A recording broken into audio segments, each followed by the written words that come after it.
Some tell me they waited hours to try to get in. I did see some defense attorneys walk in. They were heavily booed.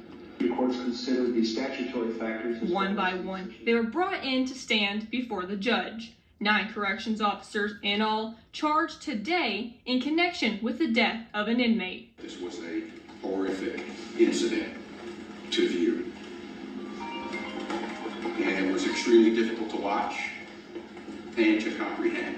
Robert Brooks was serving time in the Mohawk Correctional Facility in Rome for stabbing his girlfriend. On December 9th, they transferred him to Marcy, and within minutes of his arrival, guards were seen on camera kicking and punching him. Robert died of massive beating to his body, both externally and internally. Several of his internal organs were bruised. His hyoid bone was fractured. His thyroid cartilage was ripped. Smash up the likes. Subscribe to the channel. I'd really appreciate that. Welcome to the Chesley Major channel, Chesley Major Media. I'm your host, Chesley Major, and we about to do a real major. What's going on, everybody? What's happening, family? Today on Chesley Major Media, I brought some video that I want to show you that's going to detail what's going on with the Robert Brooks case. But before I get started, do me a favor and smash up the likes. I'd really appreciate that. And if you're not subscribed to the channel, go ahead and subscribe to the channel. Let's get busy. All right, Robert Brooks, he was unalived by 10 correction officers upstate New York while being transported. He was beaten to death by 10 officers. That's right, I said 10 officers while he was handcuffed. Mr. Brooks' lawyer said there is nothing he did to provoke the officers to do such a thing to him. He was savagely beaten by these 10 officers while in their custody.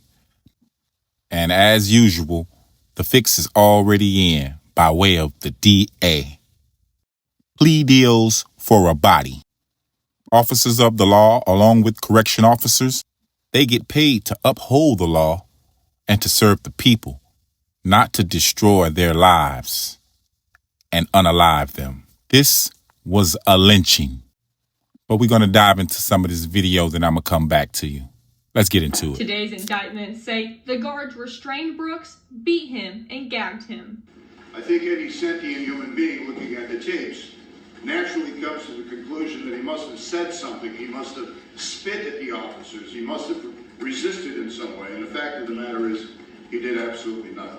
5 of the arraigned officers have been charged with murder and could face life in prison if convicted. 3 are charged with manslaughter. Brooks' son watched the arraignments from the courtroom.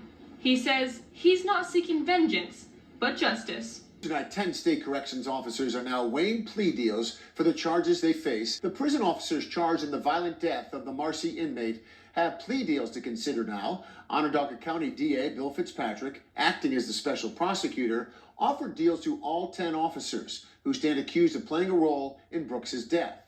All 10 appeared in Oneida County Court today. All worked at Marcy State Prison, where Brooks was.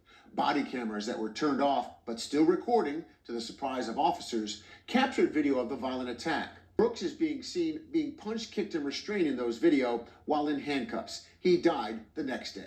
Robert Brooks' son back in court Monday to see the state prison corrections officers accused of his father.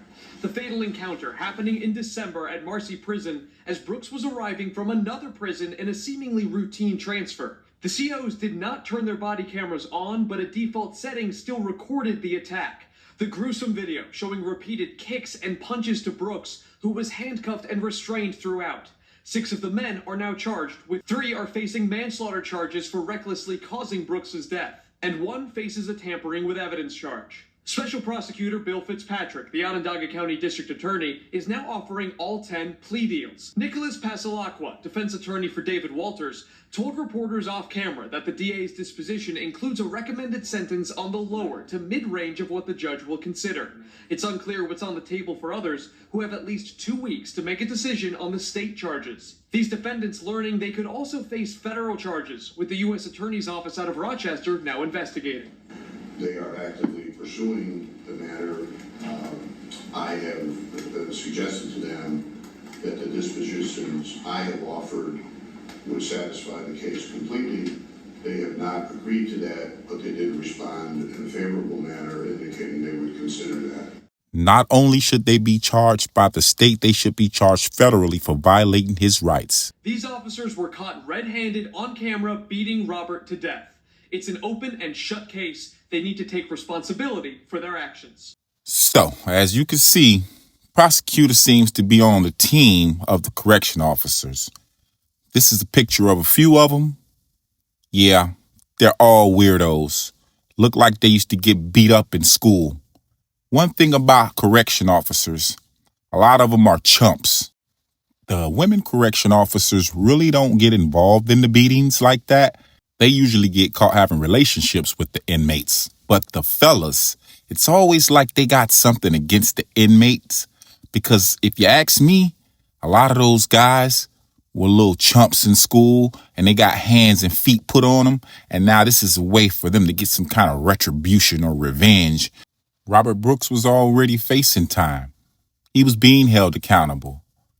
I'm not saying he was just some innocent man now, but that does not give them the right to play judge and jury over this man's life.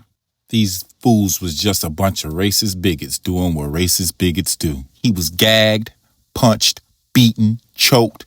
They even stuffed paper down his throat. All on camera, but this should have never happened, but it happens all the time in correctional facilities. It doesn't take that many men to restrain someone. Besides, he was in cuffs. One or two guys, maybe. He's in cuffs, don't forget. These officers have a job to do. They get paid to make sure these inmates are taken care of. But let's be honest, a lot of these guys have Napoleon syndrome. Just a bunch of little weak recessive runts. You dig what I'm saying? Never had a fight in their life. A bunch of cowardly weirdos. And you know how I know these guys are real weirdos? Because I know some correction officers personally, and they're weirdos. The job makes them a weirdo. It's like they go to jail every day too. Only thing, they get to go home. But we got our eyes on this case, and we're going to be watching. And you could best believe we want justice for Robert Brooks and anybody else who's been treated this way while in the hands of the law. These monsters didn't only destroy the life of Robert Brooks, but they destroyed the life of his son and his family. See, I wouldn't even take a job that requires me to deprive people of their rights and requires me to beat up on people, to torture people, and to treat them like crap. I wouldn't even take the job. I'm not that type of wicked, diabolical person. You understand? But nevertheless, there are many losers who in that field who do just that. But y'all get down in the comment section. Leave a comment. Let me know what you think about these cops getting plea deals for the death of Robert Brooks. Like, share, and subscribe for more content like this. I am Chesley Major. Thanks for watching.